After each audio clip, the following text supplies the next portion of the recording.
Good evening, Dr. Zakir Naik. This is Mary. I'm a Christian and a banker by profession. My question for you is based on your statement that nowhere in the Bible it's mentioned that Jesus Christ is the Son of God. And based on my knowledge and understanding of Bible, I have picked up two verses to quote, and I would like only your clarification in the light of Islam.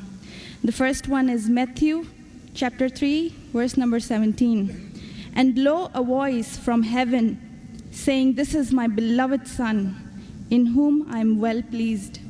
The second is John chapter 3, verse number 16. For God so loved the world that he gave his only begotten Son. So whosoever shall believe in him shall not die but have everlasting life. That's right. You don't have to tell him this verse is enough. He'll tell you this one again. He'll tell you the whole line. Sister, just to correct your statement, you made a question saying that I said that nowhere in the Bible it says that Jesus is Son of God. I never said that nowhere in the Bible is it mentioned that Jesus is Son of God. I said there is not a single unequivocal statement in the complete Bible. There is not a single unambiguous statement in the complete Bible where Jesus Christ, peace be upon him, himself says that I am God, or where he says worship me. I never said the Bible does not say Jesus is Son of God.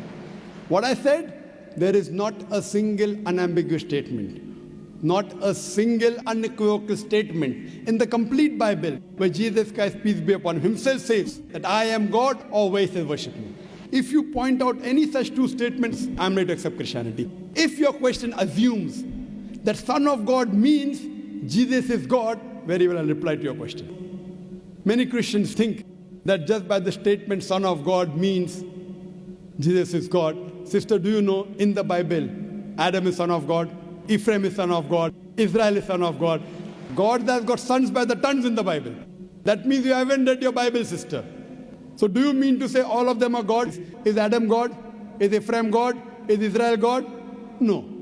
Son of God, sister, is a statement used if you read Romans chapter number 8, verse number 14. All those that are led by the Spirit of God, they are sons of God. Means if you follow the commandment of God, if I follow the commandment of God, I am a son of God. In this way, undoubtedly, Jesus Christ, peace be upon him, verily is the most beloved Son of God. Meaning, he is following the commandment of God. I have got no problem at all. If you say Son of God means person who follows the commandments of God, like it's mentioned in Romans, all those who are led by the Spirit of God, they are sons of God. If I follow the commandment of God, you follow the commandment of God, we are all children of God. Very innocent statement, no problem. So as far as your Matthew is concerned, 3:17 I have clarified. Now coming to your second quotation of Gospel of John chapter 3 verse number 16. But what the Christian missionaries say, no, Brother Zakir, Jesus Christ, peace be upon him, is not a normal son. He is the begotten Son of God. And they quote Gospel of John, chapter number 3, verse number 16. For God so loved the world that he gave his only begotten Son. Whosoever believeth in him shall not die, but have everlasting life. Sister, simple question. What is the meaning of the word begotten? He has given it. No, what is the meaning of begotten? He has given his Son to the people. No, sister. Begotten doesn't mean he's given his son. You know English, I know English. Your English is, mashallah, very good. Begotten doesn't mean he's given his son. If I say you have begotten a son. Sorry to interrupt. Don't give metaphorical meaning. English. I'm not a scholar. You're not a scholar, but your English is very good. I'm a layman person. And but sister, your English is very... If I say you have begotten a son, what does it mean? That means you have had sexual relationship with your husband and you begot a son. Begetting is a function of lower animals of sex. How can I attribute this function to Almighty God? Who did God have sex with? Who?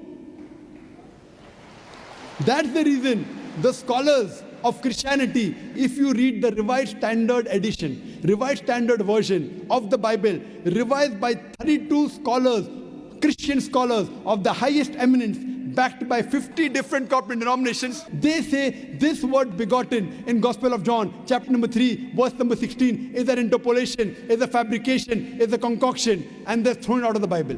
So if you read the Bible, If you read the Revised Standard Version, it is the bestseller in the world.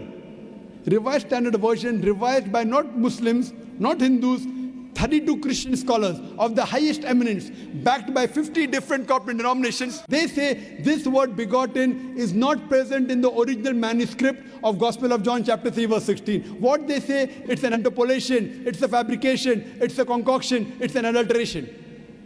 So Jesus is just like a son. Like Adam was son of God, Ephraim was son of God, Israel was son of God. He's a prophet of God. So I've got no problem in accepting that verily Jesus Christ, peace be upon him, was a prophet and a messenger of God, but he was not God. Hope that answers the question, sister. So now, sister, Thank you very much, Dr. sister, can we reverse the role now? Yes, I said definitely. I was ready to accept Christianity if you proved Jesus was God. Would you accept Islam now? Would you What- agree that I- Jesus is I the have- prophet of God? I have still a few more things to clarify. You're most welcome, sister. Why do Muslims refrain from the statement, Son of God? Why? Yes. If I answer the question, will you accept Islam? Fine, it's not a I compulsion. think we have a huge population of Muslims in the world. We Yes. need believers. We do not need only Muslims by name. Yes, so we want Muslim by deed, so we want to become Muslim by deed, not by name, sister. Okay, coming to your question, that why do Muslims refrain from using Son of God as a phrase? Very good question. And that's the reason, sister, if you read the Quran has got 99 attributes to Allah subhanahu wa ta'ala. Ar-Rahman, Ar-Rahim, Al-Hakim, most gracious, most merciful, most wise. But Allah subhanahu wa ta'ala in his last and final revelation, if there's something like Old Testament and New Testament, Quran is the last testament. In his last testament, he has not used the word Ab. In Arabic, Ab means father. Why? He has used the more difficult word Rab. Rab is more difficult to pronounce than Ab, which means the Lord, the cherisher, the sustainer. He has used Rab as attribute but not Ab. Why? Because in the previous revelation which were changed, Bible is the changed form of the Injil. People have misunderstood the meaning of Son of God. They started thinking to be begotten son. For example, if I tell, young son, beta tumne acha sawal pucha. Son, you have asked a very good question. If a son asked a question of the age of 10, son, you have asked a very good question. But if I say, you begotten son, you have asked a very good question, he may punch me. He will not say, oh, Zakir is elderly, he may punch me. That means I'm abusing his mother. If I say, my begotten son, he'll get angry. I'm insinuating that I had sex with his mother. So son is innocent word, begotten son is not innocent. Same way, the son is a very good word, but people started misunderstanding. So to remove this confusion, that's the reason the Quran does not use the word father as attribute to Almighty God. Otherwise, it's a good word. The same way, we refrain from using Son of God because people start thinking that he's God. No Christian ever comes and tells me Adam is son of God, Ephraim is son of God. Why? Bible says Israel is son of God. Why don't you come and tell me? Because they are programmed. No Christian has come and told me that the Bible says Ephraim is son of God. No, why? Because they are programmed to believe that Jesus Christ is Almighty God. He never said he's Almighty God. And I told you earlier, in my earlier answer, he never claimed divinity. That means you're insulting Almighty God. That means you're insulting Jesus Christ, peace be upon him. That's what I say. If Christian means a person who follows the teachings of Jesus Christ, peace be upon him, we Muslims are more Christian than the Christians themselves. You know why? Because if you read the Bible, Jesus Christ, peace be upon him, it's mentioned in the Gospel of John, he was circumcised on the 8th day. We Muslims are circumcised, Christians are circumcised. Jesus Christ, peace be upon him, said that you have to follow each and every law of the Bible, each and every commandment. Gospel of Matthew chapter 5 verse number 17 to 20. If you break one law or jittle from the commandment, you shall not enter the kingdom of heaven. If you go to the Old Testament, clearly says in the book of Leviticus, chapter number 11 verse number 7 to 8, in the book of Deuteronomy chapter number 14 verse number 8, in the book of Isaiah chapter 65 verse number 2 to 5, that you shall not have pork. Muslims don't have pork, but Christians have pork. So if Christian means a person who follows the teachings of Jesus Christ, peace be upon him, we Muslims are more Christian than the Christians themselves. The Bible says in the book of Ephesians chapter number 5 verse number 18 that thou shalt not have wine. It's mentioned in the book of Proverbs chapter number 20 verse number 1. Wine is a mocker. You should not have wine. Muslims don't have alcohol, but the Christians have alcohol. Further, if you analyze, there are various references I can give you. So if Christian means one who follows the teachings of Jesus Christ, peace be upon him, I say that I'm more Christian than the Christian themselves. If you become a Muslim, you are a more better practicing Christian than the so-called namesake Christians. Yes, sister. Can I ask something? Sure, yeah. Right. You're most welcome, sister. I would not like to cross-question or criticize your statement. Sister, I you're have no right most to. welcome to cross-question me. You're most welcome to criticize me. I love it. Unless a person doesn't cross-examine. See, suppose I want to prove something. If I say this is the best, I want to check it out whether it's best or not. That's right. Because a logical person, so please, sister, cross-examine me, criticize me, attack me. Once you're convinced, then you accept it. Yes, sister, go ahead.